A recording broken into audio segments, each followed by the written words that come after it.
अंबुज आनंद। राधे राधे। राधे राधे महाराज जी। महाराज जी, कोई एक काम मैं लगातार नहीं कर पाता तथा मन शांत नहीं रहता। इस कारण से मेरा और परिवार का बहुत नुकसान हो जाता है। और समस्या भैया यह है कि मन, वीर्य और प्राण तीनों का एक कनेक्शन है, एक ही कनेक्शन है। अगर हमारा वीर्य ब्रह्मचर्य ठीक है तो मन शांत और एकाग्र रहेगा और प्राण बलवान और सूक्ष्म रहेंगे। अगर वीर्य कमजोर हो गया तो मन चंचल, अशांत और प्राण स्थूल और बलहीन हो जाएंगे। स्थूल, सूक्ष्म नहीं होंगे। अब हमको मेन पॉइंट पर सुधार करना है, चाहे गृहस्थ हो चाहे विरक्त। गृहस्थ के लिए भी एक संयम से बर्ताव करने के लिए कहा गया है, और अगर जब तक ब्याह नहीं हुआ तब तक तो और संयम से रहना ही चाहिए। अगर हम लोग वीर्य का महत्व समझने लगे, ब्रह्मचर्य का, तो हमारा जीवन काफ़ी संकटों से निवृत्त हो सकता है। अध्यात्म शक्ति वीर्य से ही प्रकट होती है। जब हम ब्रह्मचर्य से रहते हैं, भजन करते हैं, मान लो गृहस्थी में है, भगवान कश्यप जी 10,000 वर्ष तक ब्रह्मचर्य रहे। फिर उन्होंने माता विनता के गर्भ में, जानते हो कौन पैदा हो? भगवान गरुण जी पैदा हुए। कितने बलशाली, भगवान के वाहन, पूरे विश्व ब्रह्मांड को अपने एक पंखे में रख के उड़ सकते हैं। 10,000 वर्ष भजन किया तो फिर गरुण जी पैदा हुए। अगर गृहस्थी में भी है, संयम से रहकर भजन करके, फिर तो बुद्धिमान, ज्ञानवान, बलवान बालक पैदा होगा। मुझे लगता है ब्रह्मचर्य की तरफ से हमारे समाज की दृष्टि हटती चली जा रही है। मनोरंजन के भाव में वो ब्रह्मचर्य, इसलिए हमारा मन अशांत। बोलो, अब इस समय आप यौवन अवस्था में हो, इस समय तो उत्साह रग रग में रहता है, नहीं, चेतना रग रग में रहती है। हम नए बच्चों को देखते हैं उत्साहहीन, मतलब जैसे डिप्रेशन में हो। चेहरा देखकर ऐसा लगता है जैसे परेशान हो। क्यों परेशान है? क्योंकि आंतरिक जो शक्ति सपोर्ट करने वाली है नहीं। अब मन जिस विचार में फंसा देता है, बिना मतलब फंसाए, कोई भय नहीं, वो भय दे रहा है।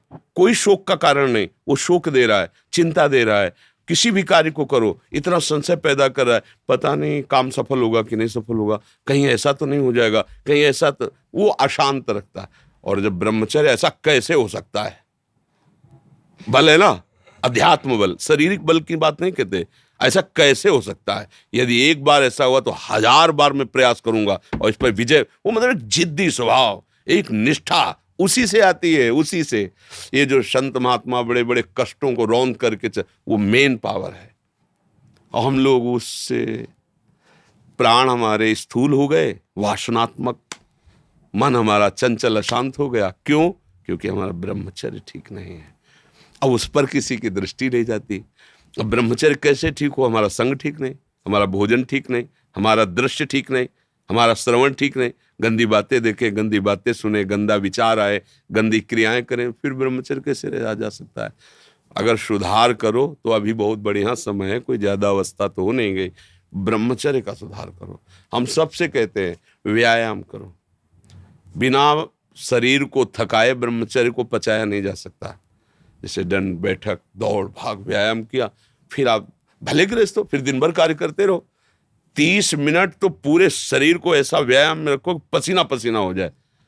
अब 8-10 बजे तक सो रहे हैं तो व्यायाम कब करें? 4 बजे उठ के नहा धो करके घंटा आध घंटा दंड बैठक मारे तो आप देखो आपका जीवन प्रकाशित होने लगे। ये नहीं कहते कि बाबा जीवन, गृहस्थी में भी, गृहस्थी जीवन कोई साधारण इतना बड़ा बोझा लाद के चलना है परिवार का। शरीर स्वस्थ नहीं, विचार ठीक नहीं तो क्या है? अभी कुछ दिनों ऐसे अगर आचरण ढीले रहे तो शरीर ऐसे भयानक कमजोरी से युक्त हो जाएगा कि आपको सब कहेंगे प्रमादी ये पड़ा रहता है, कुछ करता नहीं। इसलिए संभल जाओ। ब्रह्मचर्य ही परम तप है, ब्रह्मचर्य ही परम धन है, ब्रह्मचर्य परम एकाग्रता है। एकाग्रता ब्रह्मचर्य से आती है। आंख मूंदो या खुली रखो, अगर ब्रह्मचर्य ठीक, एक शीतलता, एक गंभीरता, और जिधर दृष्टि लगा उधर एकदम चिपक जाएगी जाके। जैसे भजन में, नाम में, एक, या आप संसारिक कार्य में बहुत अच्छा कार्य करोगे। अगर आपका ब्रह्मचर्य ठीक ना तो जिधर बहुत अच्छा कार्य करोगे। तो शरीर में दम ही नहीं है। यंत्र का जमाना हो गया है। पहले खेती जोतते थे ना किसान, एक फार वाला होता था और पूरे खेत को उसी से जोतला है, बलवान होते थे। 2 लीटर मठा और 8 रोटी पाए, बैल की जैसी ताकत। अगर बैल को नाथ पकड़ के रोक ले तो वो वहीं खड़ा हो जाए। और आज अब ट्रैक्टर से जोती है, कोई मेहनत तो लग नहीं रही है। तो ये शरीर का हम लोग बहुत बुरी तरह से पतन कर रहे हैं। बड़ा कीमती शरीर है, हाँ, इसमें बहुत चेतना की आवश्यकता है। संसार में रहते हुए भगवान का सत्य का मार्ग चयन करके हमें भगवत प्राप्ति करनी। अरे कम से कम जितनी ऊंचाई पे आ गए उससे नीचे तो न जाए। सुअर कुत्ता तो न बनना पड़े, मनुष्य बन गए हैं तो ऊंचे चढ़े कि नीचे गिरे, पर ये ध्यान नहीं रहता। हम काम करने लगते हैं वही जहाँ नीचे गिरना है।